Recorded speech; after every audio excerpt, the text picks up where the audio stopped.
Um resumo das 7 eras.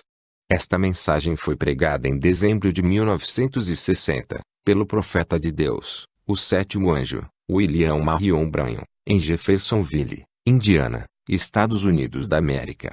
Devido ao caso de que nossos estudos foi uma exposição verso por verso daquelas escrituras que tratam das 7 eras, nós não fizemos uma explanação contínua da história da igreja como devíamos fazer. Portanto, nosso propósito agora é tomar este capítulo, e começando com a era de Éfeso, traçar através de todas as eras a história da igreja conforme foi dada a João pelo Espírito de Deus. Não estaremos com isto adicionando novo material, mas apenas correlacionando aquilo que já temos. De nossos estudos já temos aprendido que grande parte da revelação é totalmente mal entendida porque não temos conhecido previamente que a igreja qual e da qual se fala neste livro, não se refere à pura eclésia, o eleito, o corpo de Cristo, a noiva, mas refere-se ao corpo inteiro de todos os chamados cristãos, sejam eles verdadeiros ou meramente nominais. Assim como nem todo Israel é Israel, assim também nem todos os cristãos são cristãos. Assim aprendemos que a igreja é composta de duas vinhas, a verdadeira e a falsa. As duas vinhas são motivadas por duas classes de espíritos, uma tem o Espírito Santo enquanto que a outra tem sido dotada com o espírito do Anticristo. Ambas alegam conhecerem e serem conhecidas de Deus. Ambas pretendem falar por Deus. Ambas creem certas verdades básicas e estão opostas em outras. Porém, sendo que ambas levam o nome do Senhor, sendo chamadas cristãs, e por levarem o nome do Senhor, obviamente pretendem estar em direta relação com Ele, Deus chama esta relação de casamento. Deus agora reputa ambas como responsáveis perante Ele e por isso fala a cada uma. Na sequência do estudo, vimos que estas duas vinhas cresceriam lado a lado até o fim das eras, quando ambas chegariam ao amadurecimento e ambas seriam ceifadas. A falsa vinha não prevaleceria nem destruiria a vinha verdadeira, mas também a vinha verdadeira não seria apta para trazer a falsa vinha em uma relação salvadora com Jesus Cristo. Aprendemos a espantosa verdade que o Espírito Santo podia descer, em verdade desceria sobre cristãos não regenerados da vinha falsa e se manifestaria poderosamente em diversos sinais e maravilhas, da mesma maneira que o Judas tinha um definido ministério do Espírito Santo, embora fosse denunciado como sendo ele, do maligno. Com estes fundamentos básicos em vista, comecemos a traçar a igreja através das 7 eras. O nascimento da igreja foi no dia de Pentecostes. Ao primeiro Adão foi dado uma noiva virgem diretamente da mão de Deus, e ela foi livre de mancha por um breve tempo. Agora, a Cristo, o último Adão foi dado uma esposa pura e virgem no Pentecostes, e ela se manteve separada e sem mancha por um tempo. Quanto aos outros ninguém ousava juntar-se com eles. Atos 5:13. E todos os dias acrescentava o Senhor à igreja aqueles que se haviam de salvar. Atos 2:47. Não sabemos por quanto tempo continuou isto, mas um dia, assim como Eva foi tentada e enganada por Satanás, a igreja foi contaminada pela entrada de um espírito anticristo. Mas este é o espírito do anticristo, do qual já ouvistes que há de vir, e eis que está já no mundo. 1 João 4:3. E Jesus disse, com relação à sua noiva naquela primeira era, tenho, porém, contra ti que deixaste até o primeiro amor. Lembra-te pois donde caíste, e arrepende-te, e pratica as primeiras obras, quando não, brevemente a te virei, e tirarei do seu lugar o teu candeeiro, se não te arrependeres. Apocalipse 2:4-5. Na primeira era, a igreja já era uma mulher caída. Assim como Satanás conheceu a Eva antes que Adão, agora Satanás havia enganado a igreja, a noiva de Cristo, antes da ceia das bodas do Cordeiro. E o que realmente entrara no meio dela causando sua queda? Nada mais, nada menos que Apocalipse 2:6, as obras dos Nicolaítas. A primeira era, já havia apartado de seguir a pura palavra de Deus.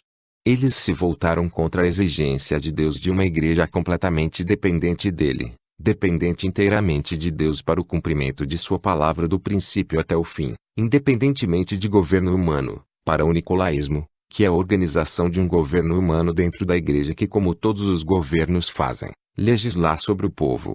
Eles fizeram exatamente o que Israel também fizera. Eles tomaram o expediente do governo humano em vez da palavra e o Espírito. A morte havia entrado. Como sabemos? Ouvimos a voz do Espírito que saiu naquela primeira era, para que todos ouvissem, como ele está chamando, ao que vencer, daria a comer da árvore da vida, que está no paraíso de Deus. A igreja já havia bebido demasiadamente da árvore da morte, ou a falsa vinha denominacional, cujo fim é o lago de fogo. Porém agora já não há querubins com espadas inflamadas para guardar a árvore da vida. Deus agora não se aparta do meio da igreja, como ele se apartou do Éden. Oh, não, ele estará no meio de sua igreja, até a era final. E até aquele tempo ele chama a todos. Agora aqui temos que ter muito cuidado. Esta mensagem ao anjo da igreja que está em Éfeso, não é uma mensagem à igreja local de Éfeso, mas é uma mensagem para a era. Aquela era tinha nela a semente da verdade e a semente do engano, exatamente como na parábola do joio e do trigo. As eras da igreja são o campo, e neste campo há trigo e joio. A igreja falsa se organizou, humanizou o governo e a palavra, e pelejaram contra o verdadeiro cristão. O joio sempre prospera mais que o trigo ou que qualquer outra planta cultivada. A igreja do joio cresceu rapidamente nesta primeira era. Porém a igreja do trigo também estava prosperando. No fim da primeira era, os atos dos nicolaítas estavam aumentando nas igrejas locais da falsa vinha, e isto juntamente com acrescentados esforços de difundir sua influência fora de seu próprio corpo de crentes. Sua influência foi conhecida entre a igreja verdadeira, porque homens, como o venerável Policarpo, estavam chamando bispo, implicando neste título uma referência que não se encontrava na palavra. Também nessa era, a igreja havia perdido seu primeiro amor. Aquele amor foi tipificado como amor entre esposo e esposa no tempo do matrimônio e no tempo dos primeiros anos de sua vida conjugal. Houve um esfriamento daquele amor e abandono completo para Deus. Porém observe.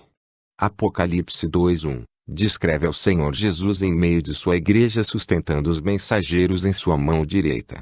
Ele não abandona a igreja porque ela tem caído, e porque a igreja coletiva chegou a um estado de mistura do verdadeiro com o falso. Ela é dele.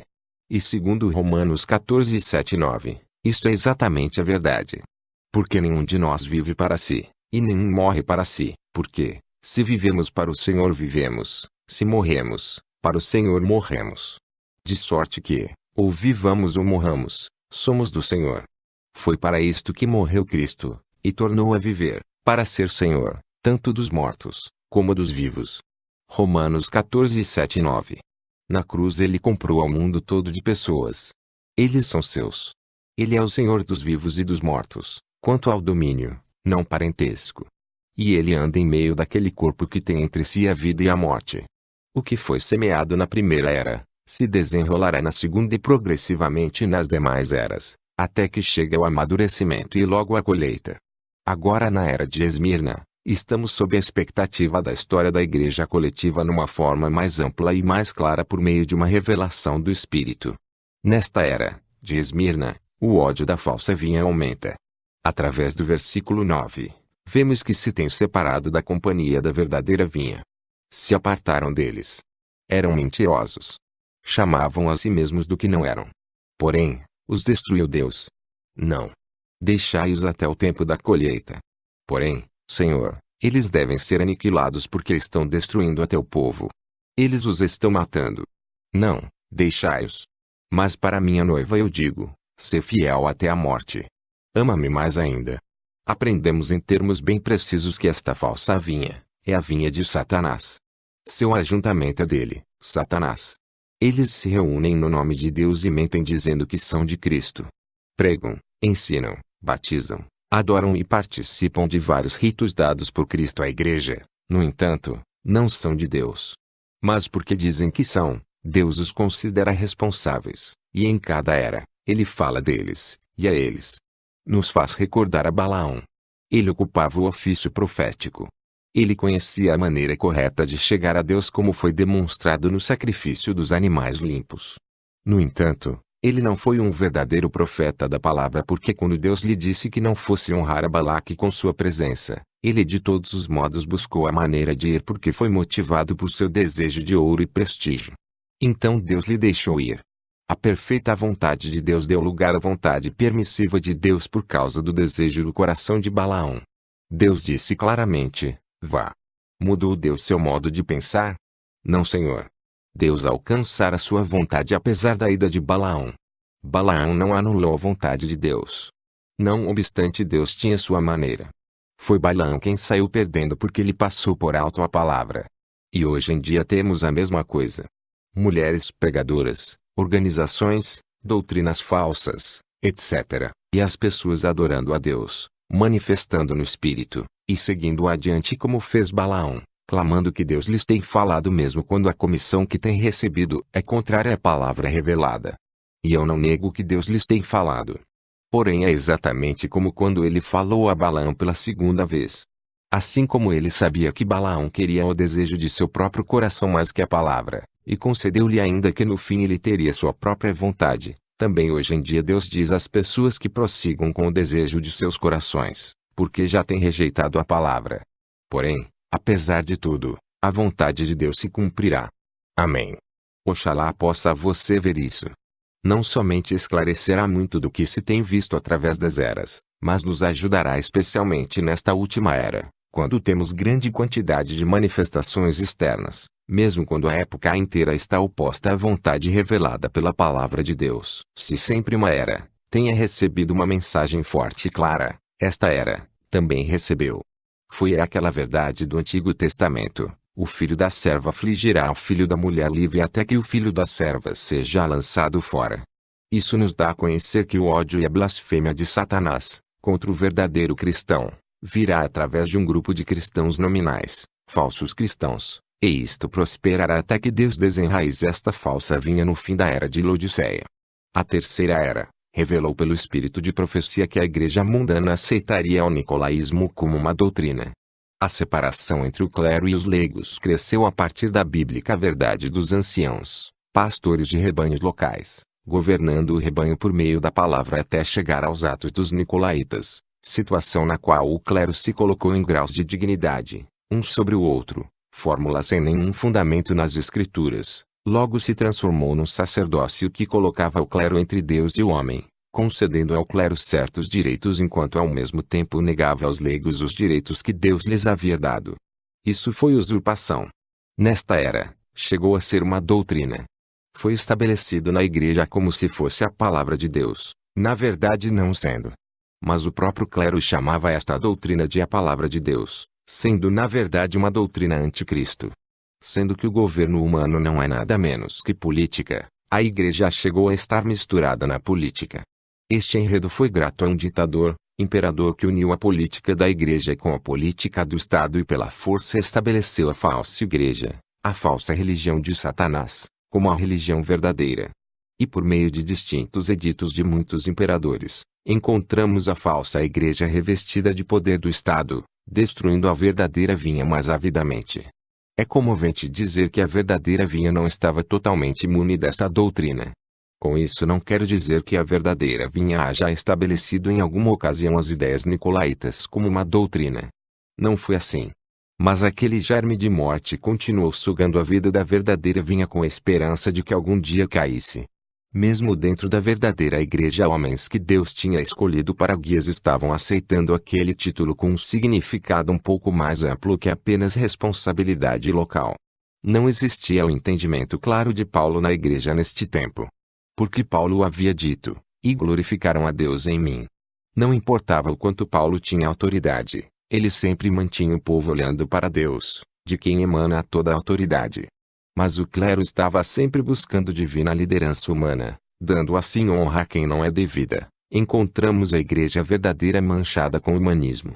Com o estabelecimento do nicolaísmo, sucessão apostólica, indicação de ministros, votação para pastores, etc., seria somente um passo para que a falsa igreja passasse para o balaanismo. O segundo passo para as profundezas de Satanás estava agora em pleno progresso. Este segundo passo foi a doutrina de Balaão, Apocalipse 2,14, com a qual Balaão ensinou Balaque como fazer tropeçar aos israelitas, por meio de uma reunião conjunta. Ali os convidados fizeram duas coisas adicionais contra a palavra de Deus. Você recordará que Balaque necessitava de ajuda para preservar seu reino. Ele chamou ao homem mais espiritual de seu dia, Balaão. Balaão deu conselho que enredou e destruiu a Israel. Foi em primeiro lugar a sugestão para que se unissem para falar acerca do problema, comer juntos, e acertar as coisas. Afinal, a compreensão de um para um outro percorre um longo caminho. Uma vez conseguida a compreensão, então o próximo passo seria a adoração conjunta, e naturalmente, uma pequena pressão do anfitrião geralmente faz com que os hóspedes façam um pouco mais do que realmente pretenderiam. Agora, isso não sucedeu somente ali na Igreja de Deus no Antigo Testamento, mas também na Igreja do Novo Testamento.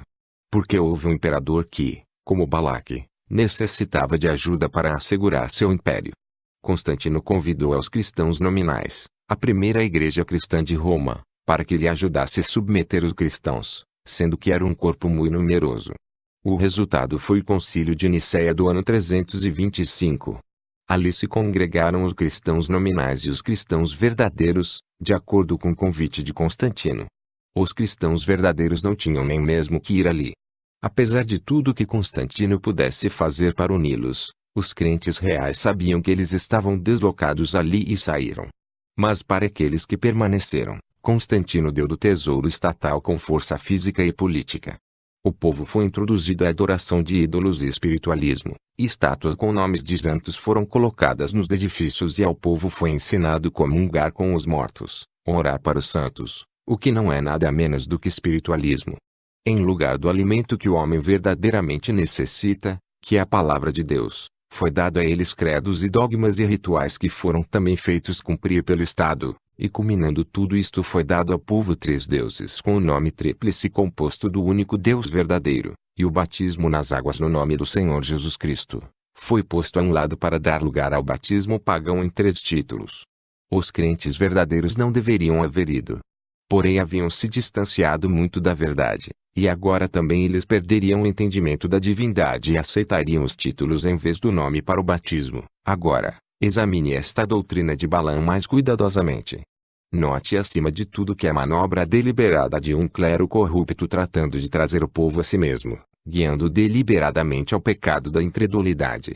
A doutrina nicolaíta foi a corrupção do clero quando se esforçavam por obter poder político entre eles mesmos, enquanto que o balaanismo é o ato de sujeitar as pessoas a seu sistema de credos e adoração para assim retê-las. Agora observe bem. Que foi que uniu o povo à igreja nominal destruindo por este meio? Foram os credos e dogmas formados em doutrina da igreja. Foi a doutrina da igreja católica romana. Não lhes foi dado o alimento verdadeiro, a palavra. Lhes foi dado o alimento que procedia da adoração de ídolos, o paganismo babilônico envolvido em terminologias cristãs. E esse mesmo espírito e doutrina estão agora mesmo entre todos os protestantes, e se chama a denominação. Nicolaísmo é organização, humanizando a liderança da igreja, e deposição por esse meio, do espírito. Balaanismo é denominacionalismo, o qual toma o manual eclesiástico em vez da Bíblia. E mesmo nesta hora tão avançada, muitos dos filhos de Deus estão capturados no laço do denominacionalismo, e Deus está clamando: sai dela, povo meu, para que não sejas participante dos seus pecados, e para que não incorras nas suas pragas. Apocalipse 18:4. Vê você? Eles são ignorantes. Porém, se o rapto chegasse a suceder neste mesmo instante, a ignorância não seria nenhuma corte de apelo no juízo de Deus, por estar em filas erradas. Isto é o clero organizando-se por graus hierárquicos até chegar a um cabeça, um presidente. É uma manifestação do espírito do anticristo. Não importa quão maravilhoso e necessário pareça. Não é nada menos que o arrazoamento humano tomando o lugar da palavra. E qualquer pessoa que esteja nas denominações organizadas, está justamente no centro do sistema anticristo. Agora, deixe-me dizer isto para esclarecer este detalhe. Eu não estou contra as pessoas. Estou contra o sistema. Com a união do Estado e da Igreja, o palco foi preparado para as eras negras. E por certo, por uns 1000 anos, a Igreja entrou nas profundezas da escuridão, conhecendo assim as profundezas de Satanás. Quando qualquer povo religioso abraça tanto o nicolaísmo como o balaanismo e tem o poder político, financeiro e físico para sustentá-los, há uma só direção em que podem continuar. Esta direção é diretamente a doutrina de Jezabel. Agora, por que dizemos isto? Porque, como vimos no estudo da Quarta Era, Jezabel foi uma sidoniana, a filha de Etibal, o qual foi o sacerdote e rei de Astarte. Ele era um assassino. Esta mulher casou-se com Acabe, rei de Israel, por conveniência política. Então se apoderou da religião do povo e assassinou os levitas. Erigindo templos, ela fez com que o povo adorasse Astarte, Vênus, e Baal, deus do sol. Ela formulou os ensinamentos e ordenou a seus sacerdotes que os proclamassem, e estes, por sua vez, fizeram com que o povo aceitasse isto. Ali você pode ver exatamente o que a igreja nominal fez nas eras negras. Eles deixaram a palavra de Deus inteiramente, exceto pelos nomes e títulos da divindade e alguns princípios escriturísticos. Eles esconderam aquilo que tinham tirado da Bíblia, mudando seu sentido. Seu colégio de bispos, etc., escreveram vastos tratados. Seus papas declararam-se a si mesmos infalíveis e disseram que recebiam revelação de Deus e falavam como Deus para o povo. Tudo isto foi ensinado aos sacerdotes, que através do terror fizeram o povo crer nisto. Discordar era morte ou excomunhão, o que poderia ser pior que a morte. Agora a igreja com voz segura e embriagada de poder bebeu o sangue dos santos até que os verdadeiros cristãos foram quase que completamente exterminados e havia dificilmente um pouco da palavra deixada e pouquíssima manifestação do Espírito Santo. Mas a verdadeira vinha lutou e sobreviveu. Deus foi fiel ao pequeno rebanho e a despeito do que Roma poderia fazer aos seus corpos, não poderia destruir o Espírito dentro deles e a luz da verdade brilhou com o poder do Espírito Santo. Aqui quero trazer uma observação muito esclarecedora. Os atos e as doutrinas dos nicolaítas, a doutrina de Balaão e o ensino da falsa profetisa, Jezabel, não constituem três espíritos nem três fundamentos espirituais. Estes três unicamente são as diversas manifestações do mesmo espírito progredindo de profundeza em profundeza. Realmente é o espírito organizacional do anticristo em suas três diferentes etapas. Desde que o clero havia se separado e organizado em hierarquia, eles oprimiam o povo, amarrando-o à organização também. Esta organização era baseada em credos e dogmas que eles ensinavam ao povo, em vez da pura e inadulterada palavra de Deus. Os ritos e as cerimônias aumentaram na adoração, e dentro de pouco tempo este sistema era completamente um poder diabólico e militante que se esforçou por controlar tudo por meio da persuasão do discurso ou pela força literal. Recebeu sua energia de suas próprias falsas profecias, e não da palavra de Deus. Agora era absolutamente anticristo embora vindo no nome de Cristo. Depois do que parecia ser um tempo sem fim, durante o qual a verdade seguramente tinha que morrer, houve homens que começaram a protestar contra a baixeza da Igreja Católica Romana. Nem alongando a imaginação podia Deus estar em tal ensinamento e conduta. Estes protestos foram passados por alto e morreram por falta de atrair a atenção, ou foram sufocados por Roma. Mas então Deus em sua graça soberana mandou a um mensageiro com o nome de Martinho Lutero, para começar uma reforma. Ele trabalhou em uma esfera em que a Igreja Católica Romana tinha soltado tanto a corda que estava prestes a se enforcar nela. Assim, quando Lutero pregou a justificação pela fé, a verdadeira vinha, pela primeira vez em muitos séculos, começou a crescer abundantemente. Como a igreja nominal tinha usado o poder estatal para sustentá-la, agora aquele poder estava começando a ir contra ela. E aqui é onde Lutero cometeu sua falha, juntamente com os demais crentes verdadeiros. Permitiram que o Estado os mantivesse. Por isso, esta era, não espalhou muito longe a palavra. Graças a Deus que a palavra foi espalhada pelo menos o tanto que foi, mas porque eles se inclinaram para o poder político. Esta era terminou em organização, e este mesmo grupo que na geração de Lutero tinha se separado da falsa vinha, agora voltou para se tornar uma filha da prostituta, porque ela foi diretamente para o nicolaísmo e o balaamismo. Esta era, tinha as marcas das facções dentro de si, mesmo a história prova que estavam longe da verdadeira vinha, porque ali se encontra que perseguiram uns aos outros até mesmo a morte em alguns casos. Mas havia uns poucos nomes entre eles, como sempre tem havido em cada era. Nos alegramos nesta era, por uma coisa. A reforma havia começado. Não foi uma ressurreição, mas uma reforma. Tampouco foi uma restauração. Porém o grão de trigo que havia morrido em Niceia e que havia apodrecido nas eras das trevas, agora brotava como verdade, significando que em algum tempo futuro, no fim da era de Laodiceia, imediatamente antes da vinda de Jesus, a igreja voltaria a ser uma noiva da semente do trigo enquanto que o joio seria ceifado e queimado no lago de fogo. Sendo que a quinta era, havia trazido uma grande disseminação da palavra através da imprensa, a sexta era, com eficácia aproveitou disto. Esta era, Foi a segunda etapa da restauração, como temos dito antes. Foi a era da borla. A educação abundava. Esta foi a era dos homens intelectuais que amavam e serviam a Deus. Abundavam missionários e a palavra rodeou o mundo. Esta foi a era do amor fraternal. Esta foi a era da porta aberta. Esta foi a última era de longa duração, porque depois dela viria a última era, a era de Laodiceia, a qual seria muito curta. A verdadeira vinha prosperou nesta era, como em nenhuma outra, quanto ao número na igreja local e fora. Esta era trouxe homens santos à frente. A verdadeira vinha cresceu e a falsa vinha diminuiu. Por toda parte por onde a verdadeira vinha ia, Deus dava luz e vida e felicidade. Foi mostrado o que era a falsa vinha, a escuridão, miséria, pobreza, ignorância e morte. E, da mesma maneira que a falsa vinha não pôde destruir a verdadeira vinha, agora também a verdadeira vinha não pôde trazer a falsa para Jesus Cristo. Mas a falsa vinha se entrincheirou, esperando pela última parte da última era, quando ela reconquistaria tudo novamente, exceto aquele pequeno rebanho, que são os eleitos, a verdadeira vinha de Deus. Mas quão tristes ficamos estudando esta era, quando vemos que todos os grandes movimentos de Deus, e houve muitos, negligenciaram em expulsar a doutrina nicolaíta, pois todos eles se organizaram e morreram.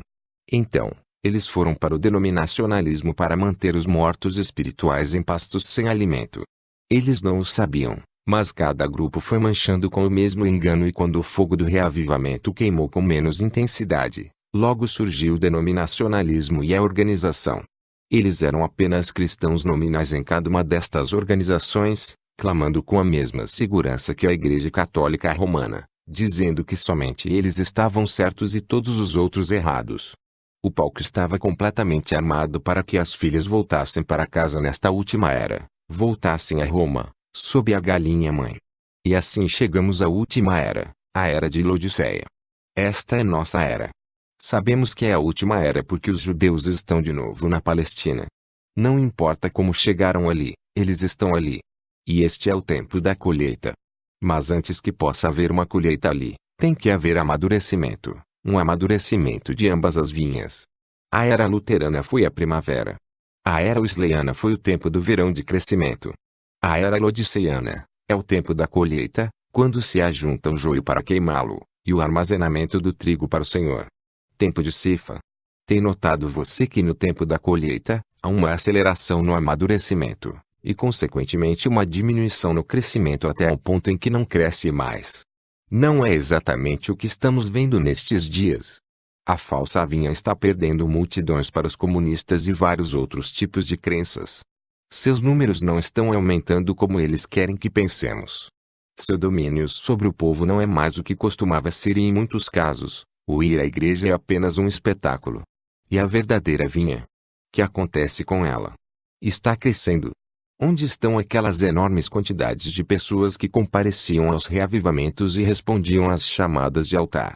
Não são eles simplesmente emocionais em sua aproximação, ou desejosos de alguma coisa física em vez de realmente buscar o que é verdadeiramente espiritual? Por acaso não é esta era como o dia em que Noé entrou na arca e se fechou a porta, porém Deus retardou o juízo por 7 dias, nenhuma só alma foi literalmente convertida a Deus naqueles 7 dias de silêncio? É o tempo da colheita. Então tem que chegar a cena nesta era aqueles que trarão o trigo e o joio ao amadurecimento. O joio já está amadurecendo com grande rapidez sob mestres corruptos que guiam o povo para fora da palavra. Porém o trigo também tem que amadurecer. E a ele, Deus está mandando o profeta mensageiro com o ministério vindicado para que ele seja aceito pelos escolhidos.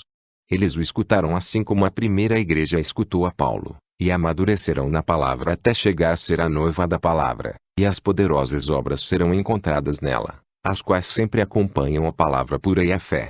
Os grupos da igreja falsa se ajuntarão num concílio mundial de igrejas. Este concílio de igrejas é a imagem erigida à besta. E vi subir da terra outra besta, e tinha 2 chifres semelhantes aos de um cordeiro, e falava como o dragão. E exerce todo o poder da primeira besta na sua presença, e faz que a terra e os que nela habitam adorem a primeira besta, cuja chaga mortal fora curada. E faz grandes sinais, de maneira que até fogo faz descer do céu à terra, à vista dos homens. Engana os que habitam na terra com sinais que lhe foi permitido que fizessem em presença da besta, dizendo aos que habitam na terra que fizessem uma imagem à besta que recebera a ferida da espada e vivia.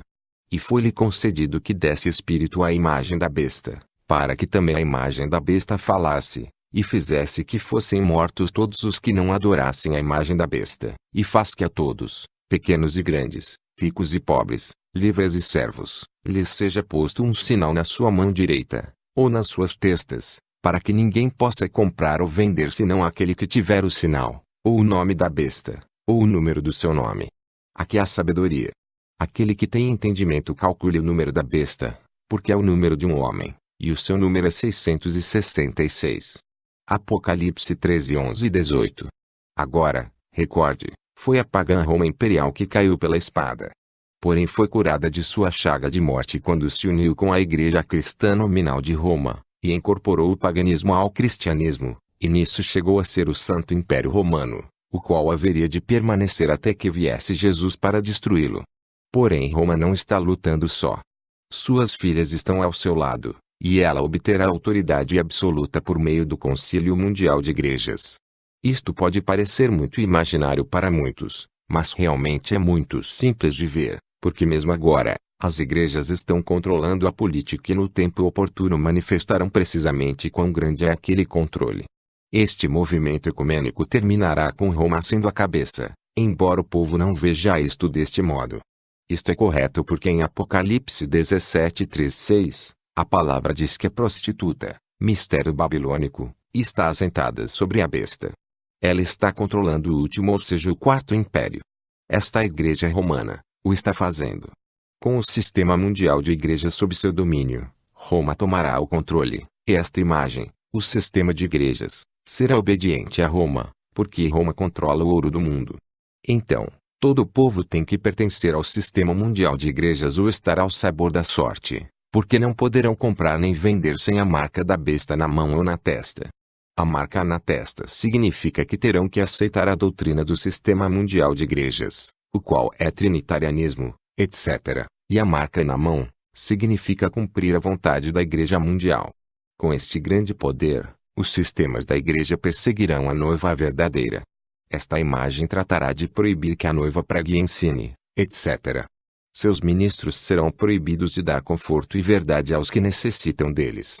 Mas antes que o anticristo se apodere completamente, em pessoa, deste sistema mundial de igrejas, a igreja verdadeira será tirada desse mundo para estar com o Senhor. Deus recolherá sua noiva para a grande ceia das bodas do Cordeiro. Agora, sendo que este último capítulo é dado para traçar as duas igrejas e os dois espíritos, desde Pentecostes até a consumação de cada uma delas, tomaremos estas últimas páginas para mostrar isto na era de Laodiceia. Esta era começou um pouco depois da entrada do século XX. Sendo que haveria de ser a era em que a igreja verdadeira regressaria a ser a noiva como era no dia de Pentecostes, sabemos que de fato tem que haver um regresso do poder dinâmico. Os crentes sentiram isto em seus espíritos e começaram a clamar a Deus para que ele lhes desse um novo derramamento como houve no primeiro século. O que parecia ser a resposta, veio quando muitos começaram a falar em línguas e a manifestar dons do Espírito. Então foi crido que isto era o que por tanto tempo se havia esperado. A restauração. Não foi isso, porque a chuva tardia só pode vir depois da chuva temporã, a qual é a chuva da primavera, ou seja, a chuva do ensinamento. Então a chuva tardia é a chuva da colheita. Como podia isto ser a coisa verdadeira quando ainda não havia vindo a chuva do ensinamento? O profeta, mensageiro, que haveria de ser enviado para instruir ao povo e converter os corações dos filhos aos pais pentecostais, ainda não havia vindo. Assim o que foi ensinado a ser a restauração e a vivificação final para o rapto não tinha vindo. Nisto houve uma mistura dos injustos participando de bênçãos espirituais e manifestações do Espírito Santo, como tenho mostrado a vocês. Também nisso houve poder diabólico, sendo que houve homens sob o controle de demônios, embora parecesse que ninguém se dava conta disso.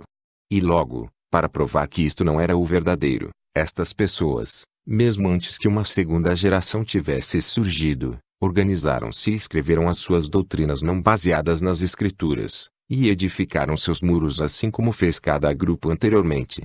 Recorde, Judas estava sobre a terra ao mesmo tempo que estava Jesus.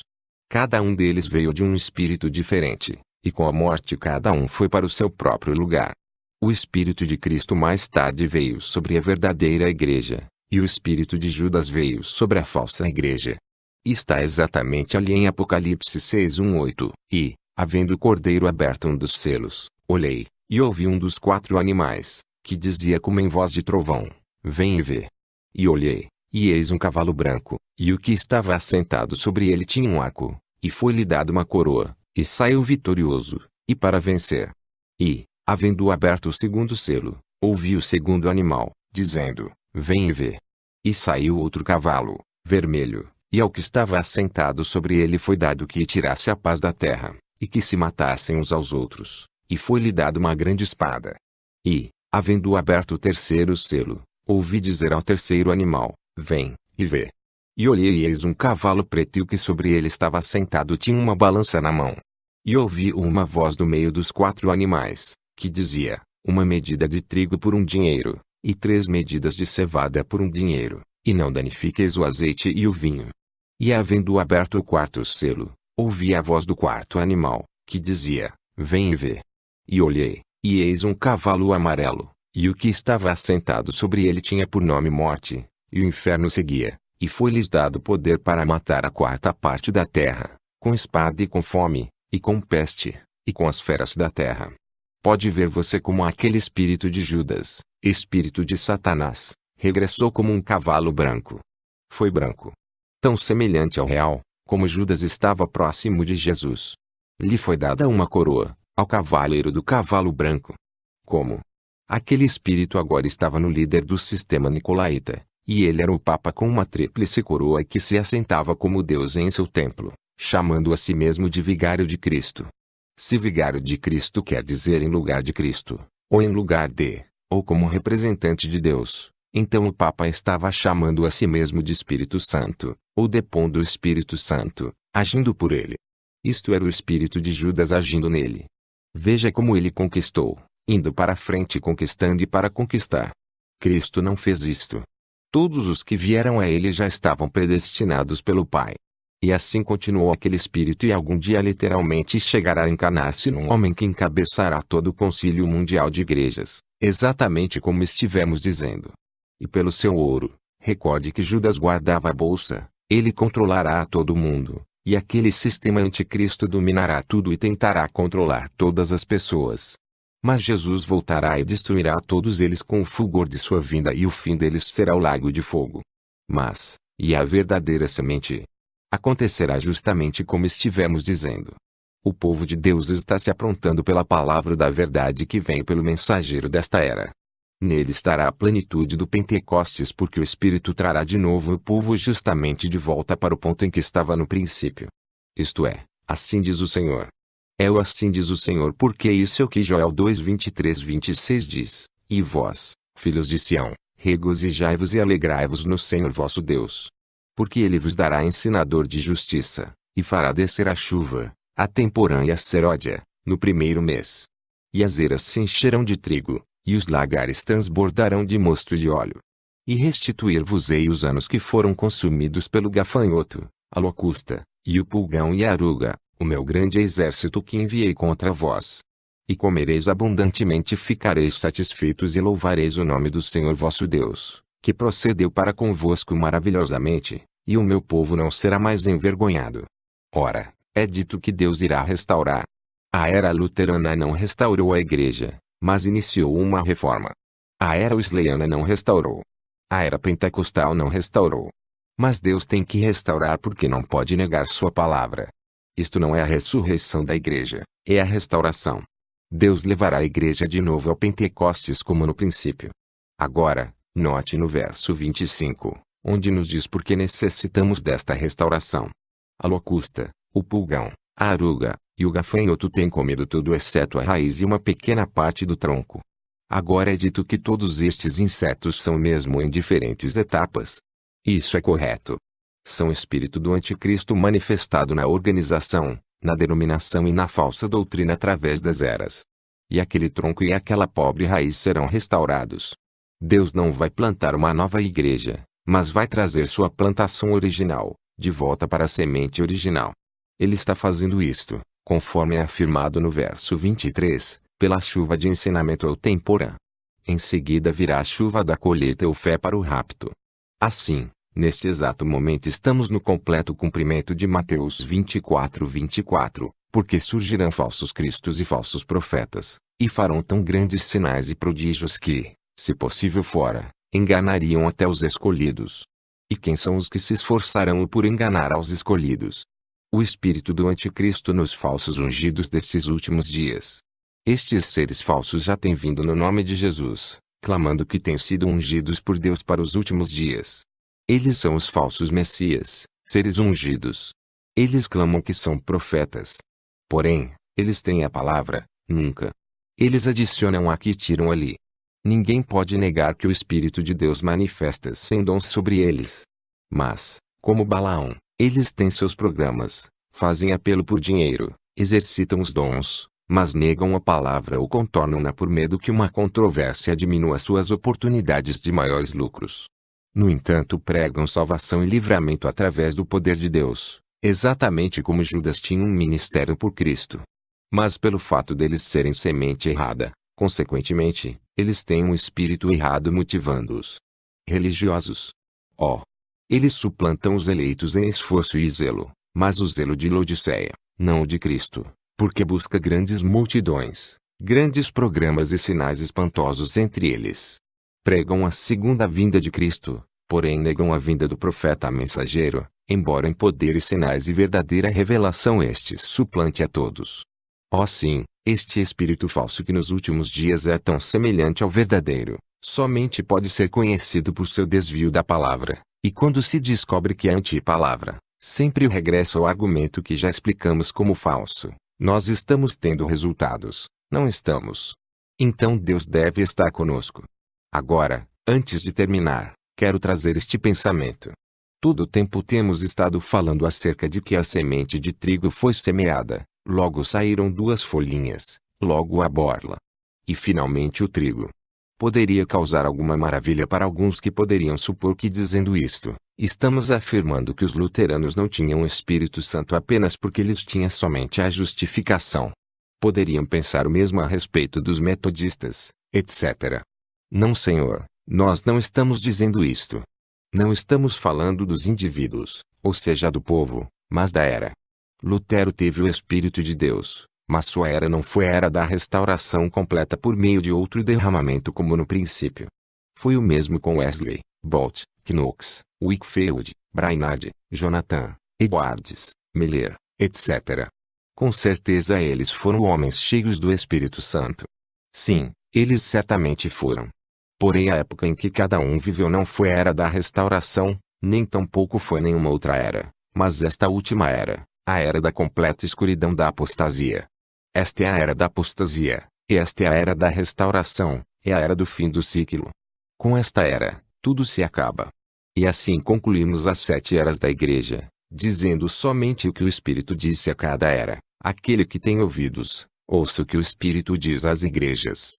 Eu sinceramente creio que o Espírito de Deus tem estado falando, não somente ensinando-nos as verdades das eras, mas também tem estado operando fielmente com corações de indivíduos para que se rendam a Ele. Essa é a razão para toda a pregação e ensinamento, porque é na pregação e ensinamento da palavra que as ovelhas ouvem a voz de Deus e seguem-no.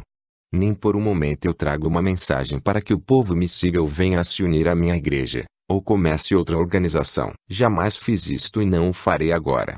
Não tenho interesse em tais coisas, mas tenho interesse nas coisas de Deus e de seu povo. E se eu puder conseguir uma única coisa, estarei satisfeito. E esta coisa é ver estabelecida a verdadeira relação espiritual entre Deus e os homens, de modo que os homens se tornem novas criaturas em Cristo, cheios com o Espírito e vivendo de acordo com sua palavra.